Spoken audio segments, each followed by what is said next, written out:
Hello dear students, आज की इस वीडियो में हम केंद्रीय विद्यालय संगठन regional office Gurugram first pre board question paper है सब्जेक्ट फिजिक्स, उसको हम सोल्व करने वाले हैं। स्टार्ट करते हैं क्वेश्चन नंबर 1 से। सेक्शन ए में पहला क्वेश्चन क्या बोलता है कि graph shows the variation of voltage V across the plates of the two capacitors A and B versus increase of the charge Q stored on them. Which of the capacitors has the higher capacitance. Capacitance किसका ज़्यादा है। इसको solve करने के दो वे हैं। पहला वे तो क्या है कि हम इसका स्लोप निकाल लेते हैं। क्या निकाल लें? स्लोप।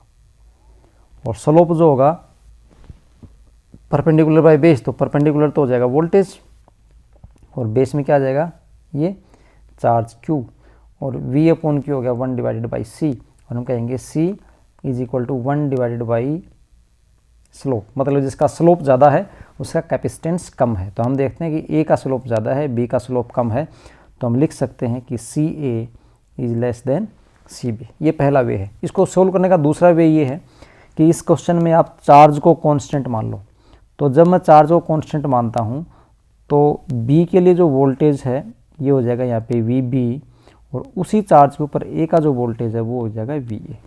अब कैपेसिटेंस C जो होता है C is equal to Q divided by V होता है। Q मैंने कांस्टेंट कर दिया, मतलब C इनवर्सली प्रोपोर्शनल हो गया V। ये अब VA बड़ा है तो मतलब C क्या हो जाएगा? कम। ये बड़ा है ना, तो इसका कैपेसिटेंस क्या हो जाएगा? कम। तो यहाँ भी मैं लिख सकता हूँ कि CA is less than CB। ऐसे भी इसको सोल्व कर सकते हो आप। क्वेश्चन नंबर 2 देखते हैं। Identify the electromagnetic waves whose wavelengths varies as given. 10⁻⁻12 और 10⁻⁻8 के बीच में। तो ये जो होती है एक्सरे होती है, याद कर लेना, और 10⁻³ से 10⁻⁻1 के बीच में माइक्रोवेव्स होती हैं। ये एक्सरे और माइक्रोवेव्स गिवन है। क्वेश्चन नंबर 3 है what is the angle of dip at a place where horizontal and the vertical component of earth magnetic field are equal. दोनों इक्वल हैं। वैसे तो डायरेक्ट आंसर आप इसका याद कर लो 45 डिग्री होता है। कितना? 45। लेकिन 45 होता कैसे है आप उसे समझो। अब देखो 45 कैसे होता है उसे आप समझेंगे तो आप ये देखोगे कि अर्थ मैग्नेटिक फील्ड के दो कंपोनेंट होते हैं। एक होता है हॉरिजॉन्टल कंपोनेंट BH, वो होता है B हॉरिजॉन्टल है तो वो हो जाएगा B cos डेल्टा। एक होता है वर्टिकल BV, वो हो जाएगा B sin डेल्टा। दोनों का अगर मैं रेशियो निकाल लूँ तो मेरे पास आएगा tangent delta is equal to BV divided by BH। अब क्वेश्चन में क्या दे रखा है कि आपके पास BV BH दोनों बराबर हैं, तो दोनों बराबर हैं तो ये रेशियो किसके बराबर हो जाएगा 1। इसका मतलब आपके पास क्या है tangent delta is equal to 1, और हम यहाँ से बोल देंगे delta is equal to 45 degree. तो आंसर 45 हो गया। Question number 4, a bulb is connected in series with a variable capacitor and AC source. How the brightness of the bulb change on reducing the capacitance and the frequency. दोनों को reduce किया गया है। तो देखिए कैसे होंगे आपको ये देखना है कि अगर मैं पहले मैं डायग्राम बना लूँ आपको अच्छे से समझ में आ जाएगा। एक इस प्रकार से कैपेसिटर है, उसके साथ हमने एक ऐसे बल्ब कर जोड़ रखा है, और ये AC सोर्स के साथ कनेक्टेड है। ये मैंने की लगा दिया ऐसे। जैसे मैं की को ऑन करता हूँ तो बल्ब ऑन होता है। अब आप देखोगे बल्ब की जो ब्राइटनेस है वो सर्किट के रेजिस्टेंस पे डिपेंड करेगी। अब क्योंकि यहाँ पे कैपेसिटर है, ये कैपेसिटिव सर्किट है, तो कैपेसिटिव सर्किट का जो रेजिस्टेंस होता है XC वो 1 डिवाइडेड बाई ω/C से दिया जाता है। That is equal to 1 divide by 2 pi frequency nu into C होता है। तो हम यहाँ से देखते हैं कि XC इनवर्सली प्रोपोर्शनल टू किसके है? कैपेसिटेंस के है, और XC इनवर्सली प्रोपोर्शनल टू किसके है? फ्रीक्वेंसी के। और क्वेश्चन में क्या बोलता है? रिड्यूस किया गया है कैपेसिटेंस भी और फ्रीक्वेंसी भी। इसको रिड्यूस करेंगे कैपेसिटेंस को तो XC की वैल्यू क्या होगी? इंक्रीज होगी। XC की वैल्यू इंक्रीज होगी तो जो करंट है उसकी वैल्यू क्या होगी? डिक्रीज होगी, और करंट की वैल्यू डिक्रीज होगी तो ब्राइटनेस क्या होगी? डिक्रीज होगी। और सेम केस किसके साथ है? फ्रीक्वेंसी के साथ। तो दोनों केस में जो आंसर आएगा वो डिक्रीज आएगा। आप फ्रीक्वेंसी को डिक्रीज करो, कैपेसिटेंस को डिक्रीज करो, तो जो ब्राइटनेस है वो डिक्रीज हो जाएगी। क्वेश्चन नंबर 5 जो है उसमें क्या है? When what is the stopping potential apply to photocell if the maximum kinetic energy of electrons is 5 electron volt. देखिए मैक्सिमम काइनेटिक एनर्जी आपको गिवन है। क्या गिवन है आपको? काइनेटिक एनर्जी गिवन है। कितनी है? 5 इलेक्ट्रॉन वोल्ट। ओके। अब देखिए हमें पता है, पूछ क्या रखा है आपको? स्टॉपिंग पोटेंशियल पूछ रखा है। तो हमें पता है कि जो काइनेटिक एनर्जी होती है उसको EV लिख सकते हैं, EV नॉट लिख सकते हैं स्टॉपिंग पोटेंशियल की टर्म में। Okay, EV naught. Kinetic energy की वैल्यू कितनी है, वो है 5 electron volt, that is equal to stopping potential हो गया A V naught, E cancel E, तो हमारे पास जो स्टॉपिंग पोटेंशियल वी नोट है वो कितना है 5 वोल्ट। तो इसका आंसर कितना आ जाएगा, इसका आंसर आ जाएगा 5 वोल्ट। क्वेश्चन नंबर 6 देखते हैं, और क्वेश्चन नंबर 6 क्या है, the kinetic energy of particle incident on gold foil is doubled, how does the distance of closest approach change. Closest approach कैसे बदल जाएगी, तो क्लोजेस्ट अप्रोच का आपको फॉर्मूला याद होना चाहिए। वैसे क्लोजेस्ट अप्रोच का डेरिवेशन भी काफ़ी इंपॉर्टेंट है, तो मैं आपको डेरिवेशन भी बता देता हूँ साथ साथ में, एक साथ में 2 क्वेश्चन बन रहे हैं आपके। देखिए हमें पता है कि जब डिस्टेंस ऑफ क्लोजेस्ट अप्रोच होती है at distance of closest approach, मैं एब्रिवेटेड से लिख देता हूँ, जो काइनेटिक एनर्जी होती है वो चेंज हो जाती है पोटेंशियल एनर्जी में। काइनेटिक एनर्जी किस में बदल जाती है, पोटेंशियल में बदल जाती है। और यहाँ से काइनेटिक एनर्जी को मैं लिख सकता हूँ, पोटेंशियल होती है पोटेंशियल इनटू चार्ज, तो पोटेंशियल किसका, न्यूक्लियस का।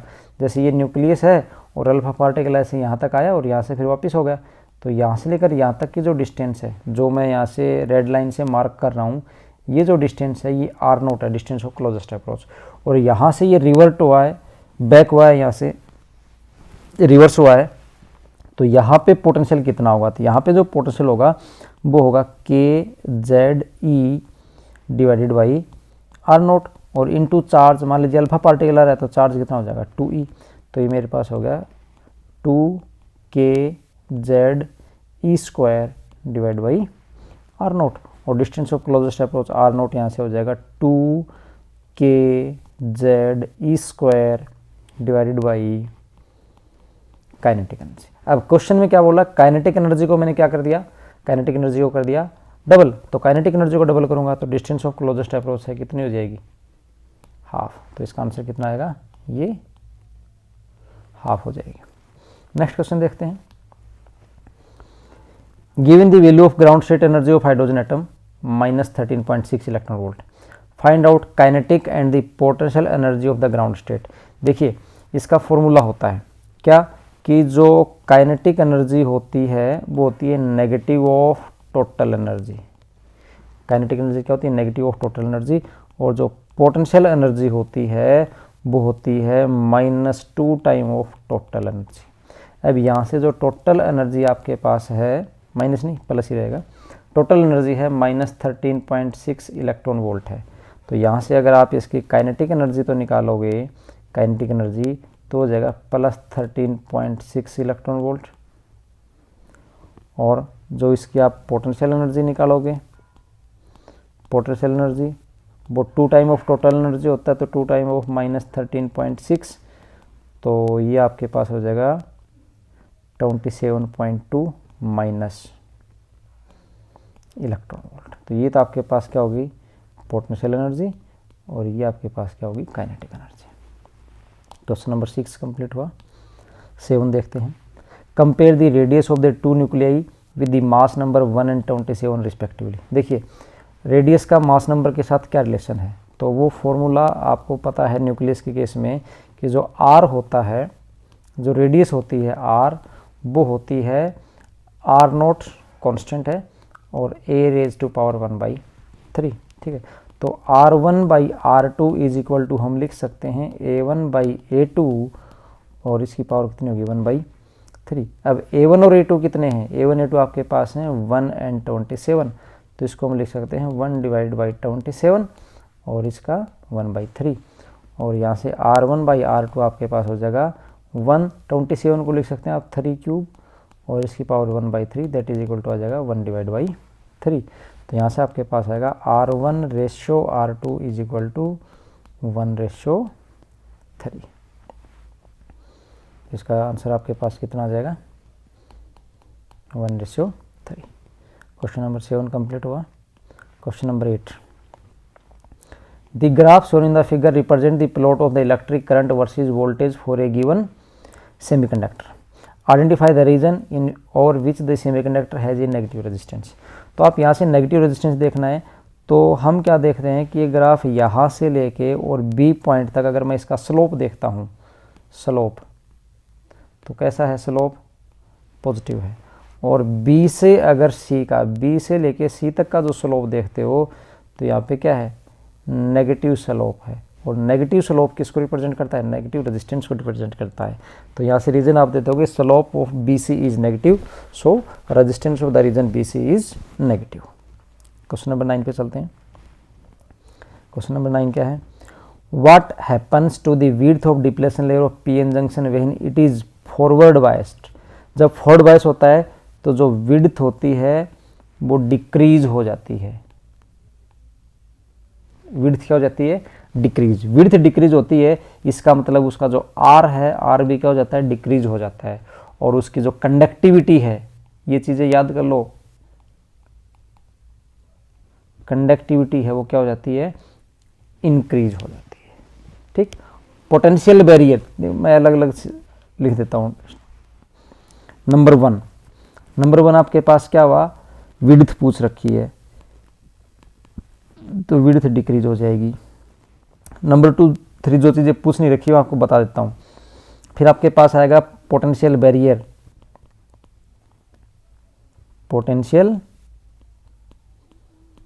बैरियर वो भी क्या हो जाएगा, डिक्रीज हो जाएगा। फिर आपके पास आएगा रेजिस्टेंस, तो रेजिस्टेंस भी डिक्रीज हो जाएगा। फिर आपके पास आएगी कंडक्टिविटी, तो कंडक्टिविटी क्या हो जाएगी, इंक्रीज।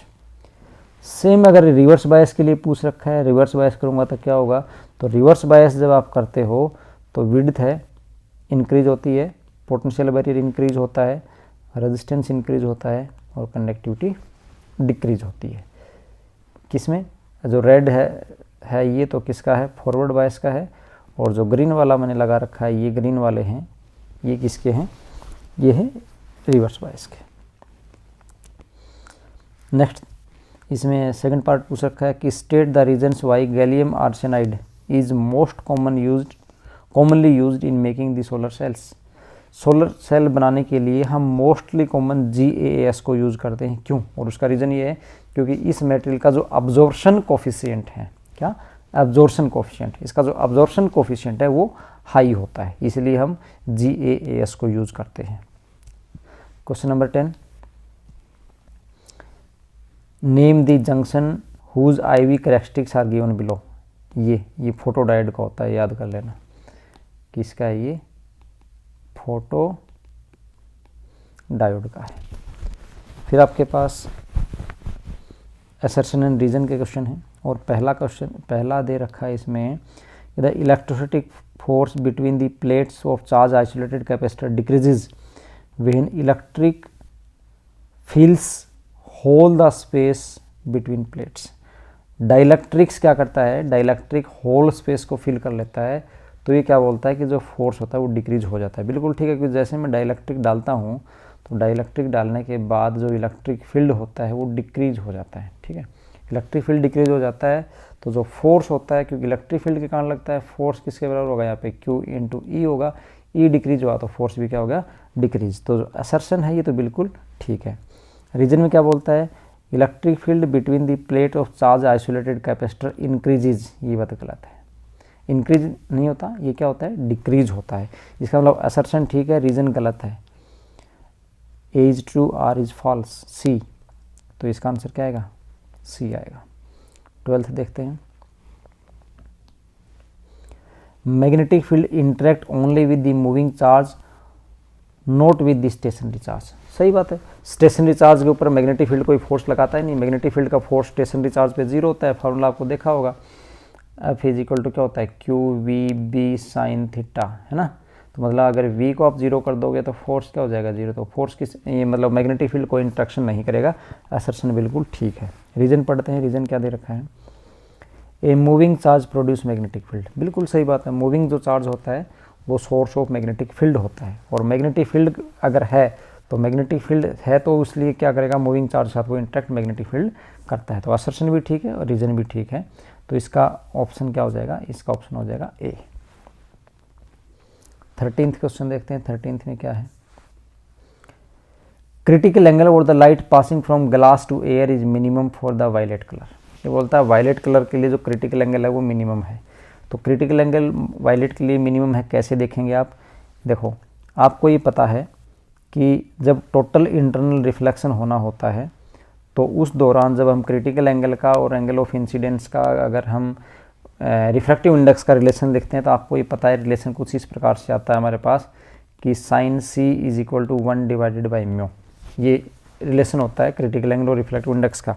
और आपको ये भी पता है कि जो रिफ्रैक्टिव इंडेक्स होता है वो इन्वर्सली प्रोपोर्शनल टू वेवलेंथ होता है। तो इस प्रकार से हम बोल सकते हैं कि जो क्रिटिकल एंगल है साइन सी वो डायरेक्टली प्रोपोर्शनल टू किसके है, लैम्डा के। इसका मतलब जिसका लैम्डा ज़्यादा होगा उसका क्रिटिकल एंगल का केस भी ज़्यादा होगा, लैम्डा कम होगा तो क्रिटिकल एंगल भी कम होगा। यहाँ पे वायलेट कलर के लिए पूछ रखा है तो हमें पता है वायलेट का लैम्डा मिनिमम होता है। वायलेट का लैम्डा क्या होता है, मिनिमम, तो क्रिटिकल एंगल भी क्या रहेगा, मिनिमम। ठीक है, तो यहाँ पे क्या बोला है, critical angle light passing through glass is minimum. बिल्कुल सही बात है, असर्शन बिल्कुल ठीक है। रीजन देखते हैं, रीजन क्या है। The wavelength of blue light is greater than the light of other colours. बिल्कुल सही बात है, या गलत है, गलत है ना। यहाँ पे देखो वेवलेंथ को क्या बोलता है, ग्रेटर बोलता है, जबकि वेवलेंथ क्या होती है, लेस होती है ना। तो रीजन क्या है, रीजन गलत है। असर्शन ठीक है, रीजन गलत है। असर्शन ठीक, रीजन गलत। A is true, R is false. क्या हुआ, सी। क्या हुआ, सी। 14th देखते हैं। Within a glass slab, double convex air bubble is formed. This air bubble behaves like a converging lens. गलत है।